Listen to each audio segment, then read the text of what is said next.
बढ़ा सकते हैं। इन वैरायटी की भी जो उपज प्रोडक्शन जो क्षमता वैल्यू है वो काफ़ी अच्छी है। प्लस इन किस्मों में रोग बीमारी बहुत ही कम देखने के लिए मिलती हैं।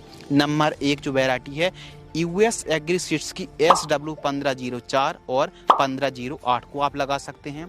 इनकी जो दोस्तों कीमत है 10 ग्राम सीड्स की कीमत 680 से 700 रुपये के आसपास कीमत देखने के लिए मिलती है। सिजेंटा कंपनी की साहो TO 3251 F1 वैरायटी है, 10 ग्राम सीड्स की कीमत 700 से 800 रुपये। सेमनिस कंपनी की अभिलाष जो टमाटर की वैरायटी आती है 10 ग्राम सीड्स की कीमत 550 से 600 रुपये। यूएस की जो 2853 वैरायटी आती है 3000 सीड्स की जो कीमत है 550 से 600 रुपये। नामधारी सीड्स की जो NS 962 आती है 10 ग्राम सीड्स की कीमत 450 से 500 रुपये। तो इन किस्मों को आप लगा सकते हैं। अच्छा उत्पादन आप इन किस्मों से निकाल सकते हैं। बरसात के दिनों पर बेहद ही अच्छा उत्पादन इन किस्मों से आप निकाल सकते हैं। अब न्यू वैरायटी को हमेशा ट्रायल के रूप में ही लगाएं। अब इन किस्मों को किसान भाइयों के अक्सर क्या कमेंट्स आते हैं कि इन वैरायटी को हम कहाँ से खरीद सकते हैं, मिल नहीं रही है। तो अमेजोन से भी आप खरीद सकते हैं, लिंक डिस्क्रिप्शन में दी गई है। कीमत ही पता कर सकते हैं। अब देखिए राज्यों के हिसाब से, सिटी के हिसाब से कीमत कम और ज़्यादा भी हो सकती है, नो डाउट्स। बाकी रेट पता करने के लिए, खरीदने के लिए आप अमेजोन से भी खरीद सकते हैं, लिंक आपको डिस्क्रिप्शन में मिल जाएगी। अगले टॉपिक के और महत्वपूर्ण विषय एक्टिविटी के ऊपर बात करते हैं, पत्तों की कटिंग।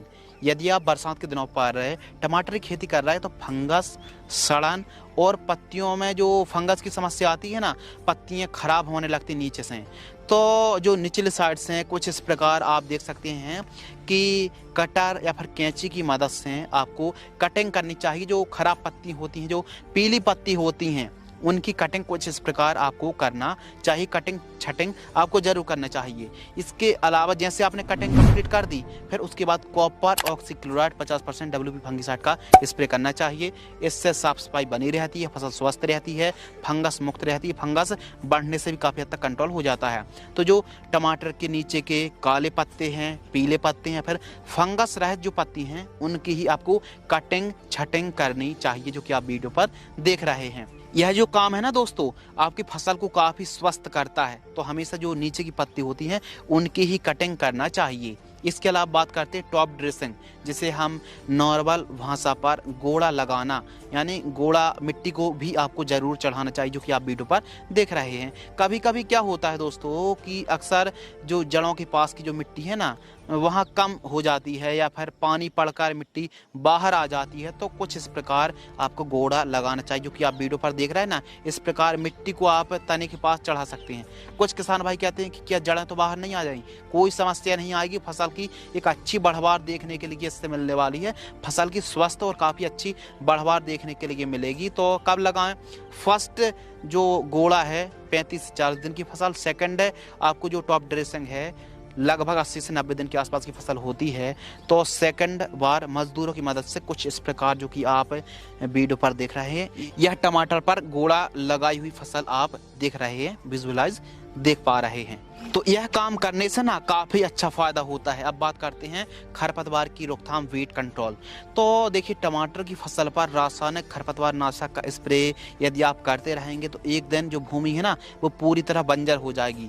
तो यूएस ने क्या किया था कि 18-19 दशक में बहुत ज़्यादा खरपतवार नाशक का स्प्रे किया था, उपयोग किया था, जिससे खरपतवार तो कंट्रोल हो रहे थे, लेकिन धीरे धीरे खरपतवार पूरी तरह कंट्रोल नहीं हो पा रहे थे।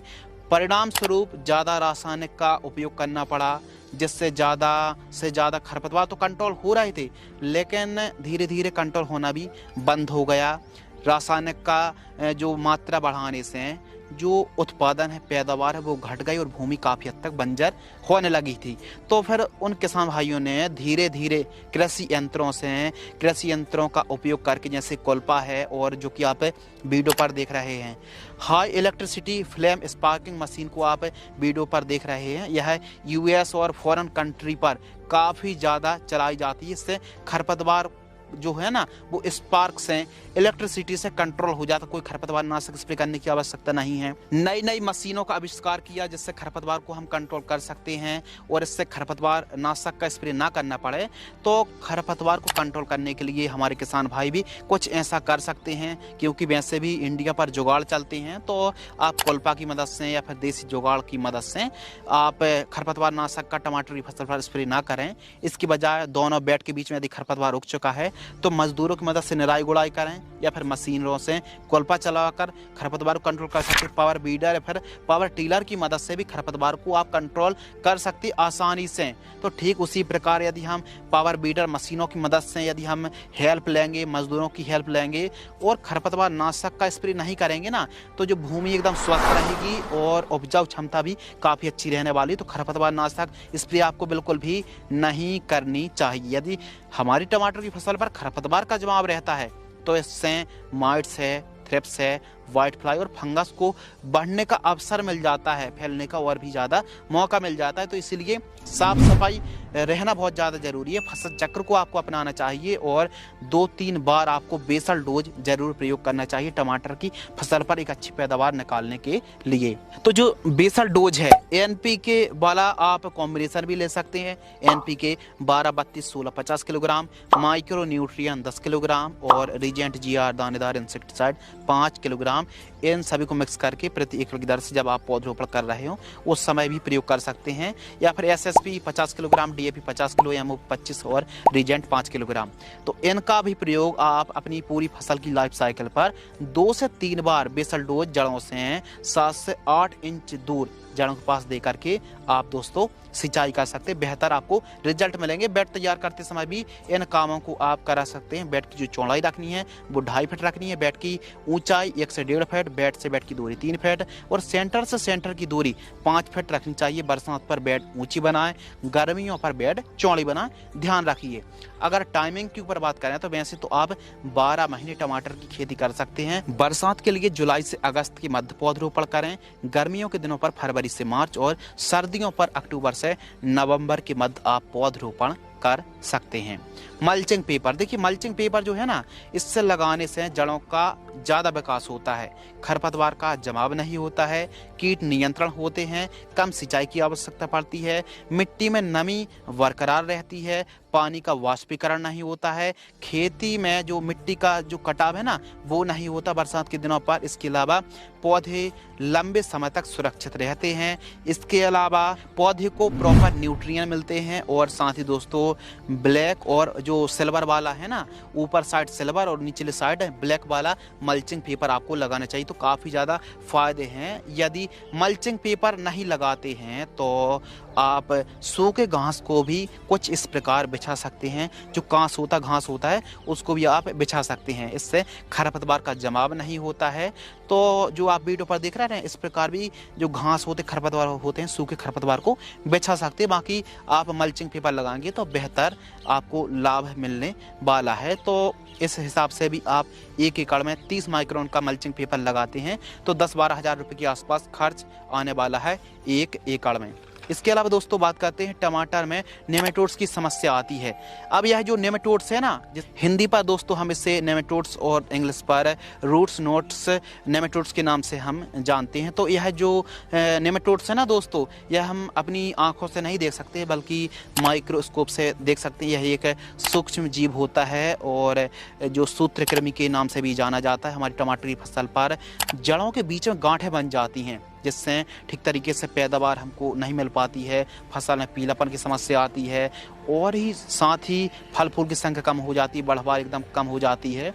तो समस्याएं तो कई हैं। नेमेटोड्स के प्रकोप के कारण यह जड़ों में प्रवेश करके जाइलम और फ्लोएम जो मार्ग होता है ना उसमें बाधा उत्पन्न करता है, जिससे पौधा भोजन नहीं बना पाता है, प्रॉपर न्यूट्रिएंट नहीं ले पाता है, जड़ों का अच्छे से विकास नहीं हो पाता है और बीच में गांठें बन जाती है। इससे सीधा सीधा पैदावार घट जाती है और धागा नुमा यह कीट होता है, बिल्कुल बारीक होता है, माइक्रोस्कोप पर कुछ इस प्रकार दिखता है जो कि आप वीडियो पर देख रहे हैं। यह सालों साल तक भूमि के अंदर जीवित रह सकता है। इसके लिए गहरी जुताई कराएं, नीम खाद, नीम खली का प्रयोग करें। बायर कंपनी की बेलम प्राइम भी आप 500 ml प्रति एकड़ की दर से ड्रिंचिंग कर सकते हैं, या फिर अदामा इंडिया कंपनी की नेमिटज का भी प्रयोग कर सकते हैं। बायोलॉजिकल जो फंगस है ना दोस्तों, इसका भी आप प्रयोग कर सकते हैं।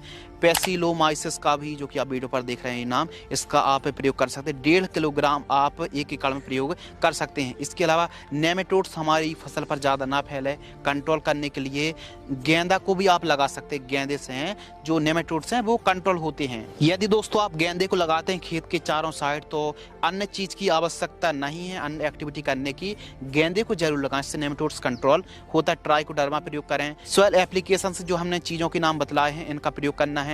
इसके अलावा ढेंचा की भी आप खेती कर सकते हैं। यह ऑर्गेनिक खाद होती है और हमारी फसल को उपजाऊपन बनाती है। तो ढेंचे की खेती करके आप ठीक तरीके से प्लोविंग करा दीजिए। जब वो तैयार हो जाती है तो फसल चक्र अपनाना चाहिए, और साथ ही कार्बोफ्यूरॉन 1.5 किलोग्राम प्रति हेक्टेयर की दर से भी प्रयोग आप कर सकते हैं। यह दोस्तों जो आप फोटो पर नाम देख रहे हैं ना, ये टमाटर की फसल पर और बैगन की फसल पर यह नेमेटोड्स काफी ज्यादा परेशान करता है। नेमेटोड्स की रोकथाम के लिए गेंदे को लगा सकते हैं, सेवंती को लगा सकते हैं बीच बीच में, सतावर, और साथ ही सरसों को भी आप लगा सकते हैं। यदि टेम्परेचर और ह्यूमिडिटी दोस्तों बढ़ती है ना, तो इसका प्रकोप और भी ज़्यादा बढ़ जाता है। तो इसलिए प्रॉपर सिंचाई करना ही बहुत ज़्यादा ज़रूरी है। तो इन बातों को ध्यान रखें। पौधरोपण करने से पहले 2 बार ट्राइकोडर्मा जरूर चला दीजिए। 500 ग्राम 15 दिन पहले चलाएं, और जिस दिन पौधरोपण करना है उससे 1-2 दिन पहले फिर से 500 ग्राम ट्राइकोडर्मा को चला दीजिए। और ट्राइकोडर्मा के साथ कोई भी रासायनिक का प्रयोग नहीं करना चाहिए।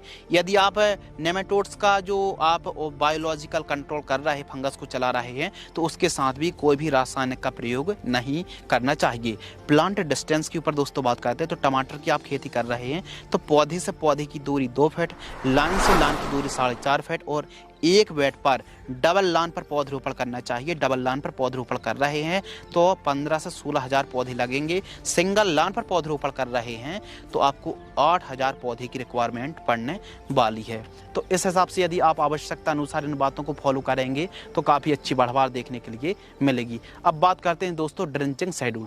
टमाटर की फसल पर यदि एक अच्छी बढ़वार आप चाहते हैं तो 3-4 ड्रिंचिंग करना बहुत ज़्यादा ज़रूरी है। जो फर्स्ट ड्रिंचिंग एक घुट्टी होती है, और एक अच्छी बढ़वार के लिए जड़ें मिट्टी को जल्दी जल्दी पकड़ लें और ज़्यादा दिन तक हमारी फसल हरी भरी रहे, तो ड्रिंचिंग करने से सूखने की समस्या नहीं आती, जड़ों का अच्छा विकास होता है और भी बहुत सारे फायदे हैं। तो जो फर्स्ट ड्रिंचिंग है दोस्तों, 3 दिन के आसपास की फसल होती है, तो NPK 19-19-19 1 किलोग्राम, इसके साथ कार्बेंडाजिम 50% WP फंगिसाइड 500 ग्राम लेना है। 200 लीटर पानी घोल करके ड्रिंचिंग करना है जड़ों के पास। सेकंड ड्रिंचिंग 6 से 7 दिन की फसल होती है। Micro nutrient fertilizers 1 kilogram, NPK 12-61-0 1 kilogram, और copper oxychloride 50% WP fungicide 500 gram. इन तीनों को मिक्स करना है 200 लीटर पानी घोल करके, जो कि आप वीडियो पर देख रहे हैं। कुछ इस प्रकार ड्रिंचिंग करना चाहिए। तीसरी ड्रिंचिंग 10 से 12 दिन के आसपास की फसल होती है तो 200 लीटर पानी लेना है। सागरिका सीवीड जो लिक्विड फॉर्म वाली आती है 500 ml, ह्यूमिक एसिड 500 ग्राम, माइकोराइजा 500 ग्राम, और NPK 19-19-19 1 किलोग्राम 200 लीटर पानी घोल करके आपको ड्रिंचिंग करना चाहिए। सिंचाई के ऊपर दोस्तों बात करते हैं तो टपक सिंचाई से आप खेती करते हैं तो पैदावार बढ़ने वाली है। 2-2 दिनों की अंतर रख के आप ड्रिप से सिंचाई कर सकते हैं। फ्लैट एरीगेशन से 10 से 12 दिनों का अंतर रखें। इस हिसाब से आवश्यकता अनुसार आपको सिंचाई करनी चाहिए। नर्सरी की रोपण करने से पहले डाव एग्रोसाइंस की डेलीगेट यानी स्पाइनोटोरम 11.7% SC इंसेक्टिसाइड 2 ml प्रति लीटर की दर से आपको स्प्रे करना चाहिए, जिससे नर्सरी कीट मुक्त रहे और अच्छी पैदावार देखने के लिए मिले। यदि अधिक बरसात हो रही हो तो आपको क्या करना चाहिए? अधिक फंगस आते हैं, मौसम खराब होता है, अधिक टेम्परेचर और सड़न की समस्या यदि होती है तो इसके लिए देखिए बहुत ज़्यादा बरसात हो रही है तो कुछ ज़रूरी जो बातें जो सभी किसान भाइयों को पता नहीं रहती है, कुछ ही किसान भाइयों को यह बातें पता रहती हैं। इन बातों को फॉलो करेंगे तो बहुत फ़ायदा होगा। तो इसके लिए बरसात के दिनों पर सल्फर की डस्टिंग कर सकते हैं, कॉपर की डस्टिंग कर सकते हैं, और साथ ही कार्बेंडाजिम प्लस मैंकोजेब की भी आप डस्टिंग कर सकते हैं। तो डस्टिंग करने से जो पाउडर होता है ना फंगिसाइड का, उसकी डस्टिंग ब्रॉडकास्ट करना है, स्प्रे करना नहीं है, डस्टिंग करना है।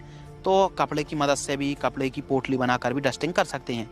यदि ज़्यादा बरसात हो रही हो और बरसात होने की संभावना हो तो देखिए कम से कम 2 घंटे तक तो बरसात नहीं होनी चाहिए यदि भरपूर आप रिजल्ट चाहते हैं तो।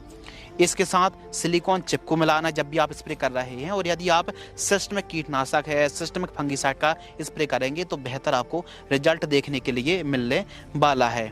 टमाटर की फसल पर स्प्रे के साथ साथ आप जो भी आप टमाटर की फसल पर स्प्रे कर रहे हैं ना, थोड़ा सा एनपीके का स्प्रे करने से परहेज कर सकते हैं। यदि आप स्प्रे के साथ एनपीके को मिक्स कर रहे हैं, चाहे 1261 हो, 0050 हो, 13045 हो, तो इनका यदि मिक्स करके स्प्रे करते हैं ना तो इससे पता है नुकसान क्या होता है। जो आप फंगिसाइड ले रहे हैं, जो आप कीटनाशक ले रहे हैं, इनका मिक्स करके स्प्रे करने से फंगिसाइड और इंसेक्टिसाइड के रिजल्ट कम हो जाते हैं।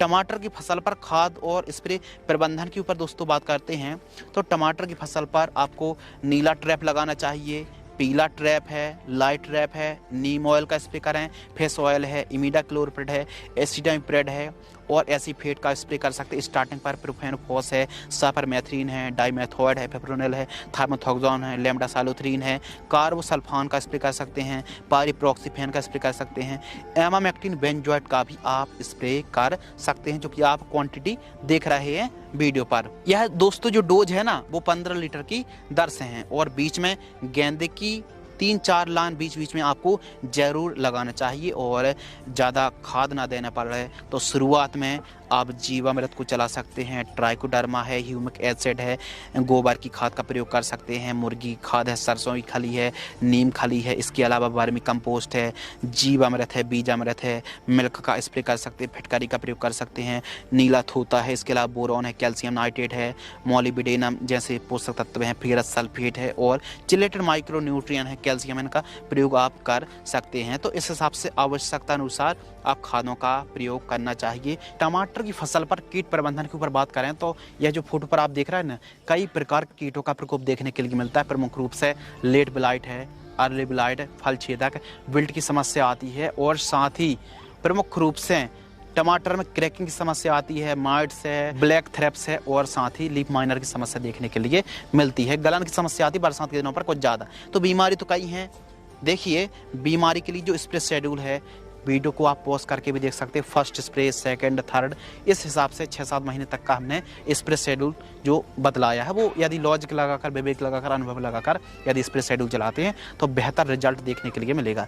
डोज जो बतला रहे हैं दोस्तों वो 15 लीटर की दर से बतला रहे हैं। 15 लीटर का जो पंप आता उसकी दर से आपको स्प्रे शेड्यूल चलाना चाहिए। इसके अलावा टमाटर की फसल पर यदि कीट का प्रकोप कम है तो गैप को बढ़ा भी सकते हैं। इसके अलावा बात करते हैं टमाटर की फसल पर बंधाई। तो आवश्यक सामग्री जो है ना, बांस के टुकड़े मजबूत होना चाहिए। देखिए टमाटर की जो वैरायटी है वो शाखा वाली टमाटर है। यदि टमाटर की बंधाई करेंगे तो 80% ज़्यादा पैदावार मिलने वाली है।